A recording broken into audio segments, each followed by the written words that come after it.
භෞතික රාශි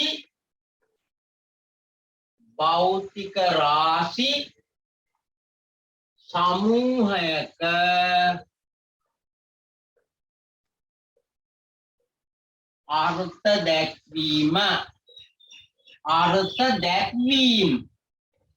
අර්ථ දැක්වීම ඔන්නෝම ලිව්වා. දැන් ඔන්න අංක 1 ඉඳලා ලියාගෙන යනවා. ඕගොල්ලන් ඒවා දන්නවා. ඔන්න පළවෙනිම එක අංක 1 කියලා දාලා ලියාගන්න වර්ගඵලය. ඉස්සරහින් ලියන්න වර්ගඵලය කොහොමද අර්ථ දැක්වේ? වැඩි කිරීම පළල කියලා ලියා ගන්න. ඕක නම් අමුතු දෙවෙනි එක පරිමාව. දැන් ලියන්න දිග වැඩි කිරීම පළල වැඩි කිරීම උස කියලා අපි දන්නවා. උස ඔන්න අර්ථ දැක්වුවා.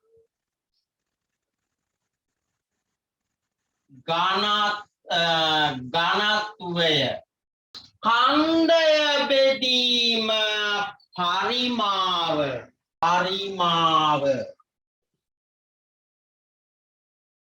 මෙන්න මේක ගැන මම ටිකක් කියන්න ඕනේ. ඝනත්වය නැමැති එතකොට ඝනත්වය කියන්නේ ගුණයක්. ඒ ගුණය අයිති වෙනවා භෞතික රාශි වලට. හැබැයි අර්ථ දක්වලා තියෙන්නේ එක මූලික රාශියකිනුයි. මෙන්න මේ පරිමාව කියලා කියන්නේ හැබැයි ව්‍යුත්පන්න භෞතික රාශියක්. එහෙනම් දැන් මොකක්ද ඔයගොල්ලෝ හිතට අරගන්න ඕනේ? සමහර භෞතික රාශි අර්ථ දක්වනකොට මූලික භෞතික රාශි වගේම ව්‍යුත්පන්න භෞතික රාශි ප්‍රයෝජනයට අරගෙන තියෙනවා. හැබැයි ඒ වුණාට ඔන්න අහගන්න මෙන්න මේක සමානයි ස්කන්ධය බෙදීම පරිමාව කියන්නේ දිග වැඩි කිරීම පළල වැඩි කිරීම උස කියලා කිව්වහම ආයේ සියල්ලම මූලවලට ගේන්න පුළුවන්. ඒක හැකියාවක් ඇත. ඒක ඉතින් කොහොමත් පුළුවන්. ඒ වුණාට මෙතන මතක තියාගන්න තියෙන්නේ සමහර ව්‍යුත්පන්න භෞතික රාශි අර්ථ දක්වනකොට මූල රාශි නැත්නම් මූලික රාශි වගේම ව්‍යුත්පන්න භෞතික රාශි ප්‍රයෝජනයට අරගෙන තියනවා කියන එක. එතකොට ඔයගොල්ලන්ට ඔන්න හම්බ වුණා මේ මොකද්ද? වර්ගඵලය අර්ථ දක්වලා තියෙන්නේ එහෙම පිටින්ම මූලික භෞතික රාශි ප්‍රයෝජනයට අරගෙන. පරිමාව අර්ථ දක්වලා තියෙන්නේ මූලික භෞතික රාශි ප්‍රයෝජනයට අරගෙන. හැබැයි ඝනත්වය අර්ථ දක්වලා තියෙන්නේ මූලික භෞතික රාශියක් සහ ව්‍යුත්පන්න භෞතික රාශියක් ප්‍රයෝජනයට අරගෙන.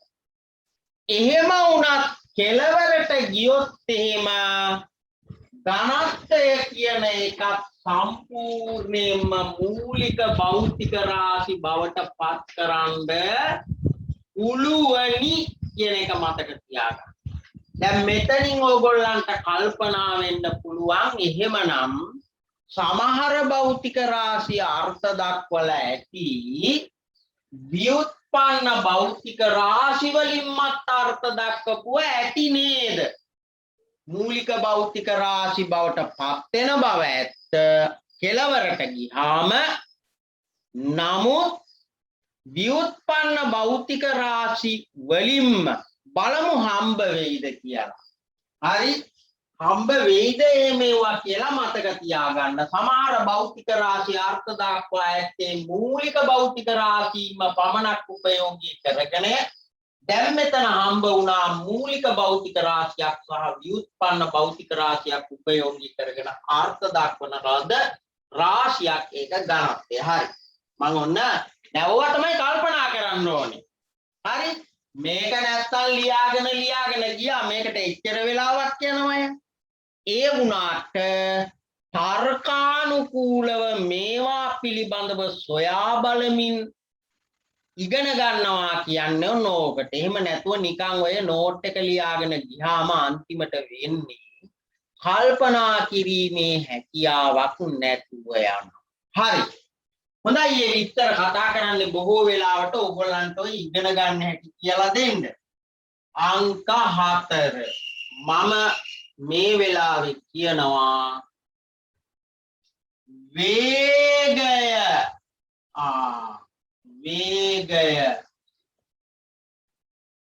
එනවා ඔයගොල්ලෝ එක ලියන්න. වේගය කොහොමද අර්ථ දැක්වේ? එක ලියන්න. දුර බෙදීම කාලය. දුර බෙදීම කාලය.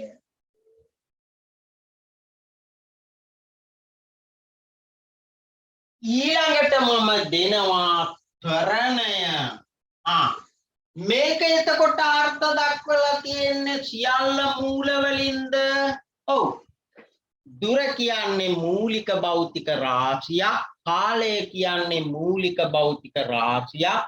එහෙමනම් වේගය ප්‍රවේගය කියන දෙකම එකම විදිහට එන්නේ වචන විතරයි වෙනස්. ප්‍රවේගය ගැන කියනකොට මෙතෙන්ට එන්නේ විස්ථාපනය කියලා. ඒවා ගැනත් ඔයගොල්ලෝ දන්නවා. නමුත් මෙතන දුර සහ වේගය ගැන කතා කරනකොට මේ පාඩමේදී අපට එකම ආකාරයකින් එක දකින්න. හරි. ඊළඟට ත්වරණය.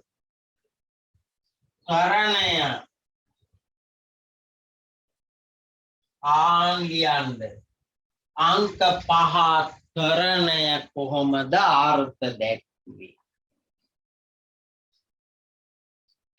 දැන් ඕගොල්ලෝ ලිව්වට පස්සේ පුළුවනි මොකද ඔයා දන්නවා සමහර වෙලාවට අමතක වෙලත් ඇති.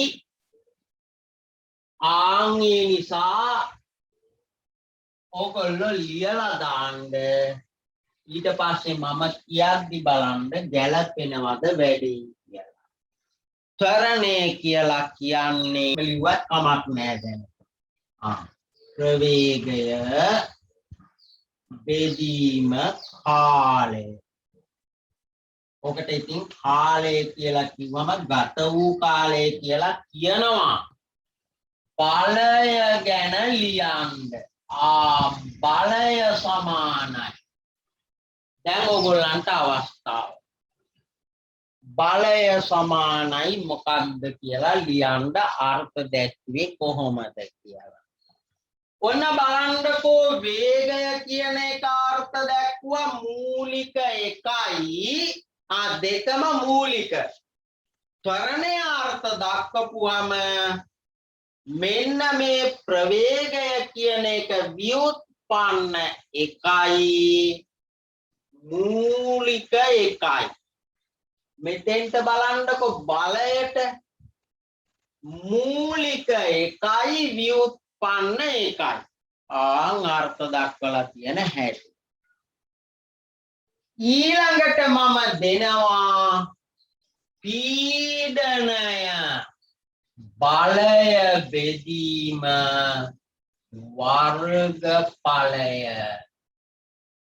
වර්ගඵලය. ඔන්න ලියු. ඒ කියන්නේ පීඩනය අර්ථ දක්වනකොට අරගෙන තියෙන්නේ කුමන රාශීන්ද? බලය කියන්නේ ව්‍යුත්පන්න භෞතික රාශියක්. වර්ගඵලය කියන්නේ ව්‍යුත්පන්න භෞතික රාශියක්.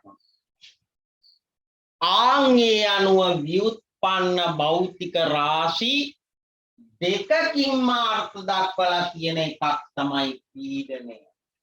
ඔන්න තව ටිකක් මම විස්තර කරනවා ඒ මුලට ගිහිල්ලා.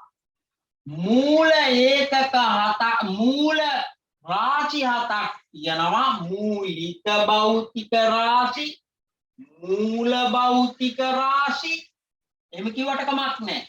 පරිපූරක භෞතික රාශි දෙකයි. කිසි ව්‍යුත්පන්න භෞතික රාශියක් ගැන කතා කරනකොට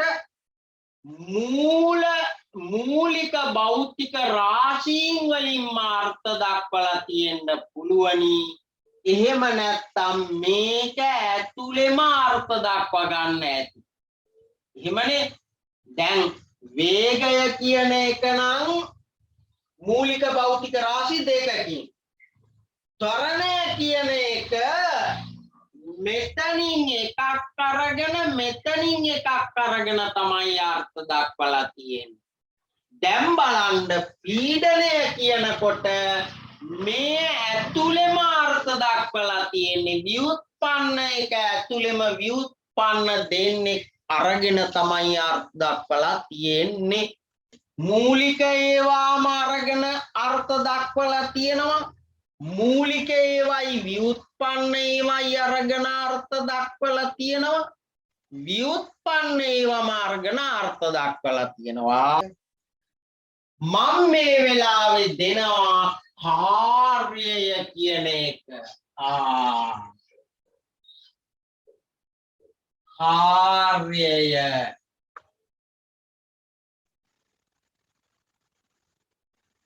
වැඩි කිරීම විස්ථාපනය. ඔහොමයි අර්ථ දක්වලා තියෙන්නේ. බලය වැඩි කිරීම විස්ථාපනය. ව්‍යුත්පන්න භෞතික රාශියක්. මේක දුර තමයි. ඒ කියන්නේ ගුණය ගත්තාම මෙතන තියෙන්නේ දුර. එහෙනම් ව්‍යුත්පන්න එකයි මූලික එකයි අරගෙන තමයි කාර්යය අර්ථ දක්වලා තියෙන්නේ. බෙදීම කාර්යය බෙදීම කාලය. දැන් අපේ ඊළඟ අවධානය යොමු වෙන්නේ කොතෙන්ටද? මෙයා අර්ථ දක්වලා තියෙන්නේ හත මූල. කාර්යය කියලා කියන්නේ ව්‍යුත්පන්න එකක්. කාලය කියන්නේ මූලික එකක්. එහෙනම් ව්‍යුත්පන්න එකකිනුයි මූලික එකකිනුයි තමයි ඔය කාර්යය කියන එක අර්ථ දක්වලා තියෙන්නේ.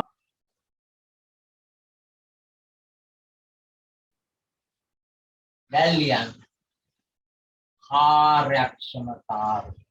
කාර්යක්ෂමතාවය කියලා එක භාවිතා වෙන්නේ බොහෝ විට යන්ත්‍ර සූත්‍ර වලින් වැඩ කරනකොට. එහෙම මතක තියාගන්න. යන්ත්‍රයකින් අපි වැඩ ගන්නකොට කියන්නේ අපි හිතමු වාහනයක් ගත්තාම අපි වාහනයට ඉන්ධන දාන්න ඕනේ. එතකොට තමයි වාහනය ගමන් කරන්නේ. ප්‍රධාන ශක්තිය ඊට පස්සේ ඒවා දහනය වෙලා එළියට දෙනවා. ප්‍රතිදාන ශක්තිය. ප්‍රතිදාන ක්ෂමතාවය. එහෙමත් පුළුවන්. ක්ෂමතාවය. ප්‍රතිදාන ක්ෂමතාවය බෙදීම ප්‍රධාන ක්ෂමතාවය. හරි. ඒක හොඳට ගැලපෙනවා. මොකද හේතුව කාර්යක්ෂමතාවය සමානයි මේ වචනේ මාල්ලලා මෙතෙන්ට දුන්නාම ලේසි. ප්‍රතිදාන ක්ෂමතාවය කියන්නේ එළියට දෙන ක්ෂමතාවය බෙදීම, ඇතුළට දෙන ක්ෂමතාවය මෙයා ඇවිල්ලා ව්‍යුත්පන්නයි මෙයත් ව්‍යුත්පන්නයි එහෙමනම් කාර්යක්ෂමතාවය අර්ථ දක්වලා තියෙන්නේ ව්‍යුත්පන්න රාශි දෙකක් උපයෝගී කරලා